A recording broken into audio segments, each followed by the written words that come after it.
¿Qué tal amigos? Bienvenidos a Historias, Juegos y TCGs. Los saluda Ultimate y el día de hoy les traigo un video resolviendo algunas de sus preguntas y dudas más frecuentes acerca de las reglas y algunas cartas del duelo de huevos.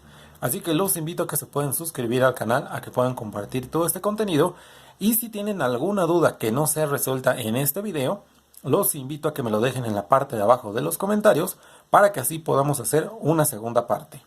Y bien, para comenzar, vamos a hablar acerca de estas tres cartas, las cuales son cartas muy poderosas, son muy buenas, pero que de verdad causan bastante confusión, ya que tenemos, creo que en general, hablando de todos los jugadores, pues tenemos una mala forma de jugar, ya que normalmente cuando tenemos un escenario de esta forma, en la cual nuestro rival o nosotros tenemos solamente huevos de combate y nuestro rival o nosotros no tiene ninguno para defender, lo que normalmente se hace, digamos, de mala forma es decir, pues te ataco con todo. Pero es bastante importante siempre decir quién ataca primero, que se resuelva el daño, quién ataca después, que se resuelva el daño, y así poder activar cualquiera de estas tres cartas y sobre todo que se active bien su efecto.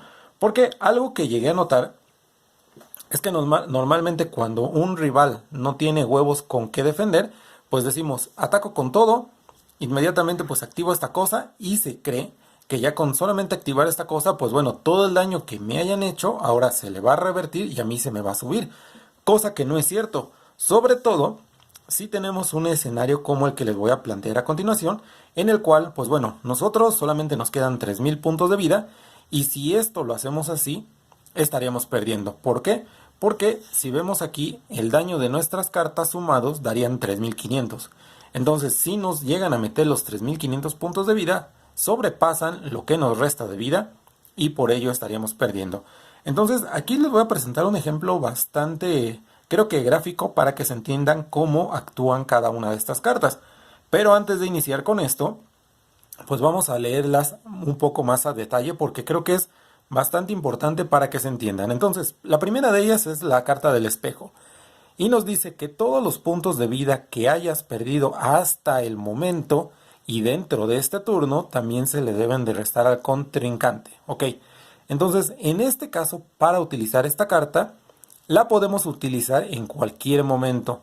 Solamente que se van a tomar en cuenta los puntos que hasta ese preciso momento donde la activemos ya nos hayan restado. Entonces, obviamente para utilizar el espejo tenemos que haber perdido ya una X cantidad de puntos de vida para que así nosotros se los rebotemos.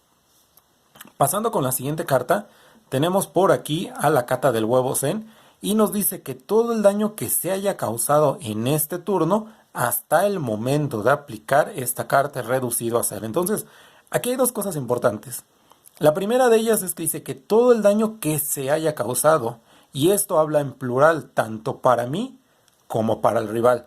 Entonces, si activamos esta carta, el daño que se nos haya hecho a ambos jugadores es reducido a cero hasta el momento donde se utilizó esta cosa. Entonces, nuevamente, para poder reducir este daño a cero, pues obviamente tenemos que tener un daño. Y bueno, ¿cómo sabemos que aplica para los dos jugadores? Pues bueno, se puede ejemplificar mejor con la última, que sería el poder del huevo equilibrado, ya que en su texto nos dice, todos los puntos de vida que se te hallan. Ahí está la gran diferencia. Mientras que esta de la cata nos dice que todo el daño que se haya causado. O sea, eso se entiende como plural. Mientras que en esta, tal cual nos dice todos los puntos de vida que te hayan, o sea, a nosotros causado en este turno, en lugar de ser restados a los puntos de vida son sumados, mientras que se les restan al contrincante. Entonces, para activar esta cosa, es necesario sí o sí que tengamos los suficientes puntos de vida en nuestro contador para aguantar el ataque, para llegar al final del turno y en ese momento activarla. Porque de otra manera no se podría, porque aquí no lo especifica bien, que digamos que revierte todos los puntos que se nos hayan hecho en este turno, o sea, hasta el final. Entonces, en el ejemplo que aquí les planteaba, aquí se supone que la suma de estas dos cartas nos estarían haciendo 3500 de daño. Entonces, si por ejemplo aquí decimos, pego con Blade, me bajaría 1800. Pego con el huevo de fuego, me pega 1700 y ahí estaremos perdiendo. Con lo cual esta carta ya no podría activarse porque antes de llegar a la última fase del turno estaríamos perdiendo.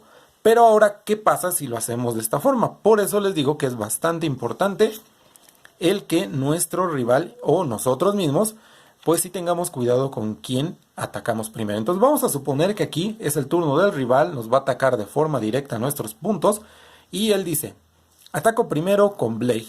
Entonces, aquí nos vamos a estar restando 1800 puntos de vida. Entonces, si se dan cuenta, en ese momento quedamos con 1200. Por lo tanto, aún seguimos vivos porque no nos han agotado nuestros puntos de vida. Y es aquí donde nosotros, por ejemplo, podríamos activar nuestra primera carta de trampa. Porque esta, como nos lo dice en el texto, la podemos activar en cualquier momento. Y en este caso, le estaríamos pegando todos los puntos de vida que nos hayan hecho de daño a nosotros. Por lo tanto, aquí a nuestro rival, como la estamos activando, pues le estaríamos bajando también 1800 puntos de vida. Entonces, hasta ahí todo va bien. Después, mi rival quiere seguir atacando, entonces ataca ahora con el huevo con fuego. En este caso, si permitimos que este ataque nos llegue, estaríamos perdiendo. Es por ello que en ese momento nosotros sí podemos activar esta, que sería la cata del huevo Zen, con lo cual todo el daño que se nos haya hecho hasta antes de este momento es reducido a cero. Por lo tanto, como vamos a reducir el daño que se nos hizo a cero, aquí nosotros nos estaríamos subiendo los 1800 que originalmente nos dio Blade. Pero, obviamente, como también por el espejo le metimos al rival 1800, pues también tendríamos que estarle subiendo sus 1800 que le bajamos. Entonces, el marcador, después de activar esta cosa, regresaría de esta forma y ahora sí, el daño entra. ¿Y por qué entra después? Porque básicamente esto sería un efecto de cadena. Porque aquí primero el rival ataca, yo utilizo esta carta, entonces la resolución de la cadena, recuerden que es la última carta que se jugó, es la primera que se resuelve. Y es lo que estamos haciendo. Regresamos los puntos originales a lo que estaba. Y ahora sí, el daño viene para acá. Entonces ahora sí, nos bajamos 1700 puntos de vida. Y listo. Como se pueden dar cuenta aquí, todavía no hemos perdido. Ya activamos dos de nuestras cartas. Y aquí nuestro rival nos dice, ok, aquí termina mi turno, vas tú.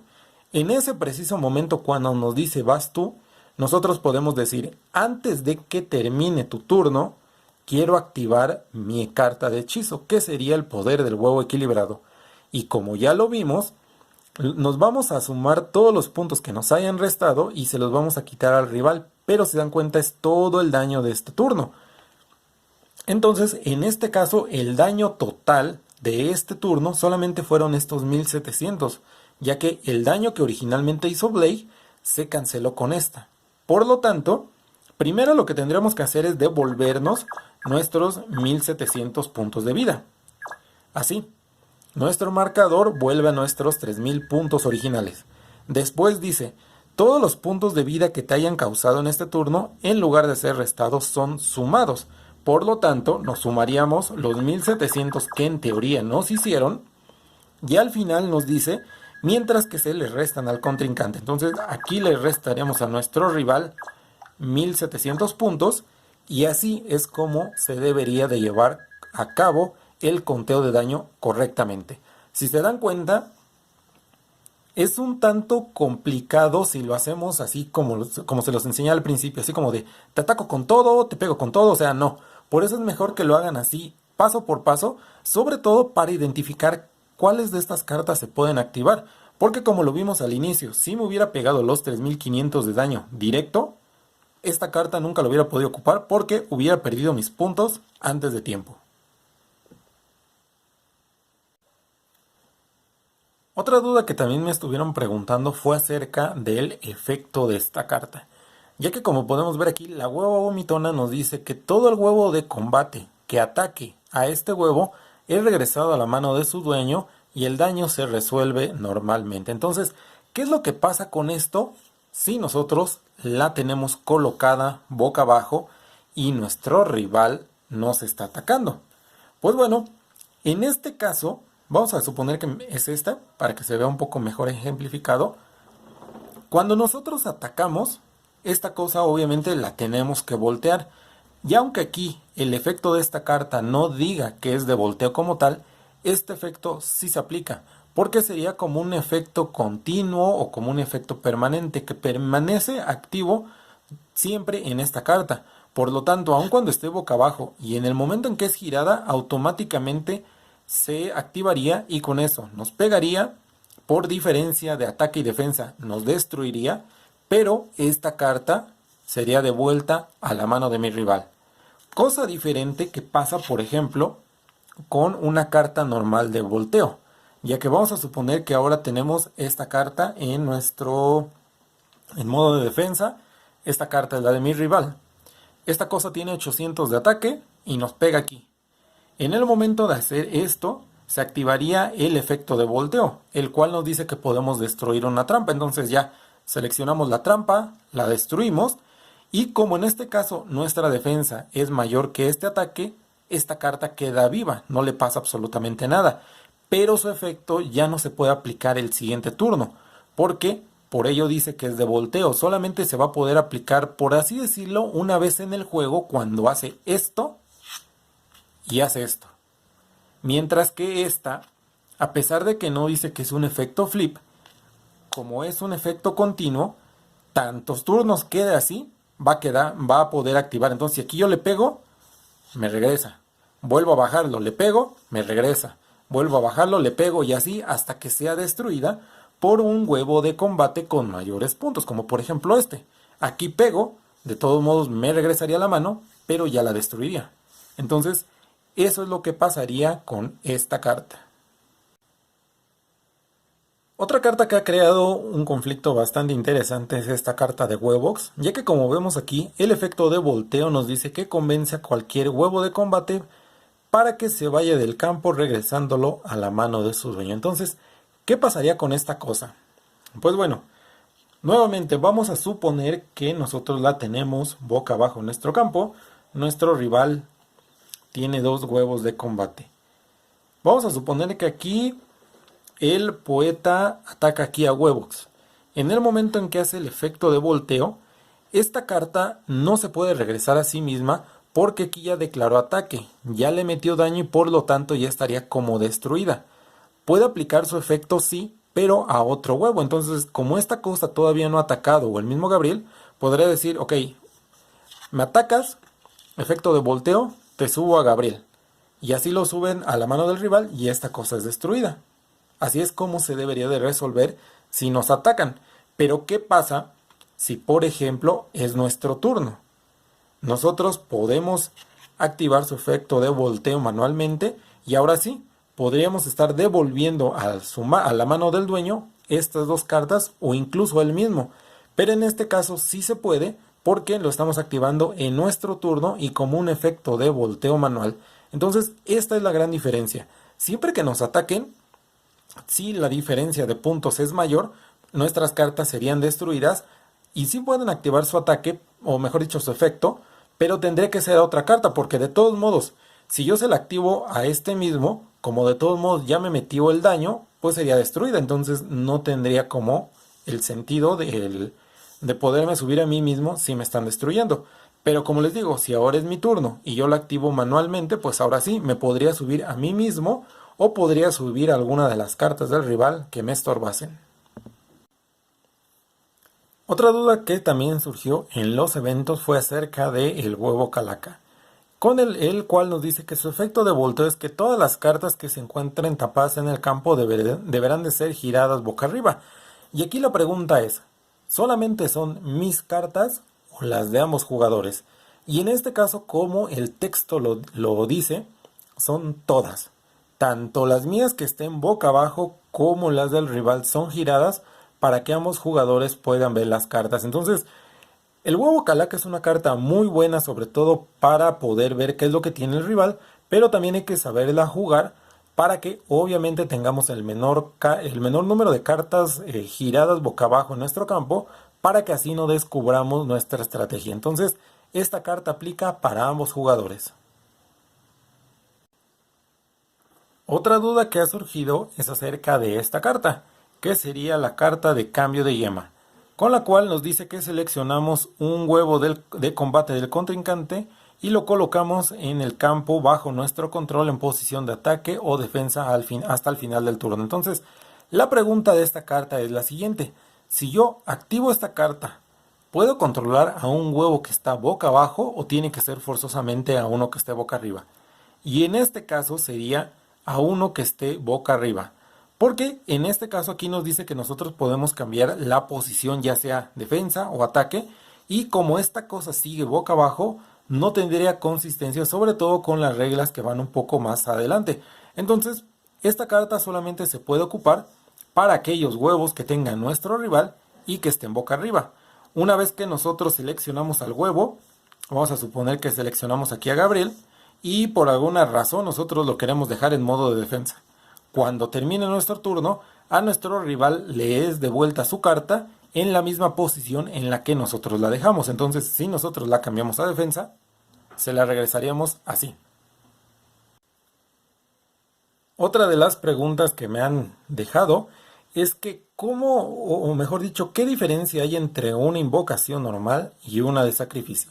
Y para mostrárselas aquí tengo este par de cartas en las cuales recordemos que una invocación normal son aquellas invocaciones de huevos de combate con nivel de 4 huevitos o menos, como por ejemplo podrían ser estas dos. Mientras que en el caso de esta, que tiene 5 y 6 huevitos, tenemos que sacrificar un huevo. De 7 y 8 tenemos que sacrificar 2 y finalmente de 9 hacia adelante tendremos que estar sacrificando 3 de estos huevos. Otra de las reglas que también, pues creo que vale la pena mencionar ya que estamos hablando de esto, es cómo se deben de invocar al campo este tipo de cartas. Ya que recordemos que en el duelo de huevos podemos invocar por turno 2 huevos de combate de forma normal. Cabe aclarar, y muy importante, solo de forma normal. Por lo tanto, si vamos a querer colocar 2, este Gabriel no podría bajar en este turno. Y sí podrían bajar estas 2. Y bueno, ¿cómo bajarían al campo? La configuración también es bastante importante, ya que en la regla nos dice que no importa si bajan ya sea boca arriba o boca abajo. La única restricción es que solamente una de nuestras 2 cartas que vayamos a bajar debe de entrar en modo de ataque y forzosamente la otra tendría que entrar en modo de defensa. Como les dije, no importa si están boca arriba o boca abajo, pero siempre forzosamente solamente uno de ellos puede entrar en modo de ataque. Pero lo que sí se podría es que los dos entraran en modo de defensa, ya sea ambos boca arriba, ambos boca abajo, uno y uno, sin importar cuál sea el orden, pero como les comento, solamente va a poder entrar uno de estos dos en modo de ataque. Ahora, vamos a suponer que aquí ya pasó nuestro turno, no nos destruyeron a nuestros huevos y tenemos nuevamente estas cartas en nuestra mano. Vamos a suponer que tenemos aquí estas 3. Y aquí es donde tenemos una decisión bastante importante que tomar, ya que podríamos nuevamente en nuestro turno bajar otros 2 huevos de forma normal o solamente uno de forma, bueno, mejor dicho, de sacrificio. Entonces aquí es también muy importante, según la estrategia que estemos desarrollando, pensar correctamente qué nos conviene más. Si por ejemplo aquí sacrificar a uno de estos y bajar por ejemplo a nuestro Gabriel, pero en el momento de estar nosotros realizando una invocación de sacrificio, ya no podemos bajar otro huevo en este turno. Entonces, por eso les digo que es bastante importante. Mismo caso si fuera al revés. Si nosotros al inicio de nuestro turno, en nuestra primera toma, bajamos a un huevo de combate de forma normal, aún en nuestra segunda fase o en la primera, ya no podríamos estar bajando a Gabriel. ¿Por qué? Porque ya bajamos uno de forma normal. Entonces, lo único que nos quedaría es terminar el turno o bajar otro normal en modo de defensa. Pero Gabriel ya no podría entrar en este turno, se tendría que esperar nuevamente otro turno, porque para poder invocar a un huevo de sacrificio, o debe de ser o uno de sacrificio en el turno, o 2 de forma normal. Esta sería la única forma en que podríamos invocar, digamos que de manera como normal o correcta, a nuestro huevo. Pero si en el determinado caso tuviéramos este escenario idóneo, en el cual nosotros ya tenemos 2 huevos, mi rival tiene un huevo de combate, yo puedo invocar de manera normal No es cierto. Puedo invocar de manera especial a esta cosa. Traigo aquí a mi rival y lo puedo sacrificar. Y así sí podría estar bajando, por ejemplo, a este. Pero este nuevamente ya no podría. Entonces, por eso les digo que es bastante importante que también, según la estrategia que estemos desarrollando y cómo se vaya desarrollando el juego, pues bueno, saber qué es lo que nos conviene más para obviamente elegir la mejor opción y así poder estar haciéndole más daño a nuestro rival. Y finalmente, la última duda que también normalmente me preguntan es acerca de los efectos de cadenas, en los cuales en el duelo de huevos, a diferencia de Yu-Gi-Oh, solo se pueden encadenar efectos solo si estos efectos dan como resultado el cancelar, el evadir o el revertir el efecto de la carta activada previamente por el rival. Entonces, les voy a presentar a continuación ejemplos de esto para que se entienda mejor. Entonces, aquí tendríamos nuestro primer ejemplo. Vamos a suponer que nuestro rival va a activar al retorno del huevo y nosotros como respuesta utilizamos el anti-hechizo. ¿Qué es lo que estaría pasando aquí? Que tal cual nosotros estaríamos cancelando. Por lo tanto, este efecto de cadena sí se puede, porque estamos directamente cancelando la acción de nuestro rival. En el ejemplo número 2, vamos a suponer que nosotros tenemos a un huevo de combate, nuestro rival utiliza el rompecascarones y nos estaría destruyendo a nuestro huevo. En este caso nosotros podemos encadenar su rompehuevos utilizando la caja del Maghuevón, con lo cual vamos a sacar hasta el final del turno esta carta y por lo tanto lo que estaríamos haciendo aquí es que estamos evadiendo, como les mencioné anteriormente, estamos evadiendo el efecto de esta carta para así poder rescatar a nuestro huevo. Y finalmente, en el último ejemplo, vamos a suponer que nuestro rival nos activa el cañón. Nosotros, para poder estar revirtiendo su efecto, podemos estar girando al final de nuestro turno el poder del huevo equilibrado. Con lo cual, como tal, estamos revirtiendo el efecto que nos hizo. Por lo tanto, aquí esto sí se podría como encadenar, porque estamos revirtiendo el daño que nos está haciendo. Incluso no solamente con esto, sino por ejemplo, creo que quedaría mejor explicado con esta, porque como ya vimos, esta cosa tendríamos que esperar hasta el final del turno. Pero por ejemplo, si aquí nuestro rival utiliza esta trampa, nosotros podemos activar esta y bueno, nuevamente con eso estaríamos revirtiendo. Entonces, estos son los tipos de cadenas que se pueden activar en el duelo de huevos. Como les comentaba anteriormente, solamente se pueden aplicar los efectos si dan como resultado el cancelar, el evadir o el revertir el efecto de la cadena previamente hecha por el rival. Ya que en algunos casos, sobre todo en la serie 4, ya cuando pues digamos que el juego se vuelve un poco más avanzado y un poco más complicado, pasaba que había jugadores que se podían llegar a aprovechar de esto, sobre todo con la carta de la superbomba, ya que la superbomba se supone que destruye todos los encantamientos, hechizos y trampas del rival, pero muchos jugadores digamos que aplicaban la viva antes de que pudiera digamos que destruir las cartas y decía no, pues rápidamente a tu bomba encadeno esta y encadeno esta. Y no tendría sentido porque la idea de ocupar la superbomba es precisamente destruir estas cartas. Y si mi rival se saca de la manga el que puede activar, puede encadenar esta y puede encadenar esta, pues ambos efectos se estarían llevando a cabo, mi carta sería destruida y no le destruiría nada a él. Es por eso que esta es la gran diferencia entre Yu-Gi-Oh! Y el duelo de huevos. Y bueno, hasta aquí con el video del día de hoy. Espero con este video les queden claras algunas de las dudas. Ya saben, en sus comentarios déjenme si tienen alguna otra para poderlo explicar en una segunda parte. Suscríbanse, participen en nuestros eventos. Recuerden, son todos los domingos a las 5:30 de la tarde por Tabletop Simulator. Para más información, únanse a nuestro Discord. El link está en la parte de abajo de la descripción. Y nos vemos la próxima.